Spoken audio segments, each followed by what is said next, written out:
காசுக்காகவும் சாப்பாட்டுக்காகவோ வந்த கூட்டம் கிடையாது. இது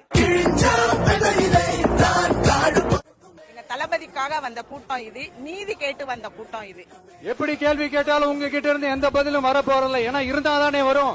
மேக்சிமம் உங்ககிட்ட இருந்து வர பதில் சாரிமா.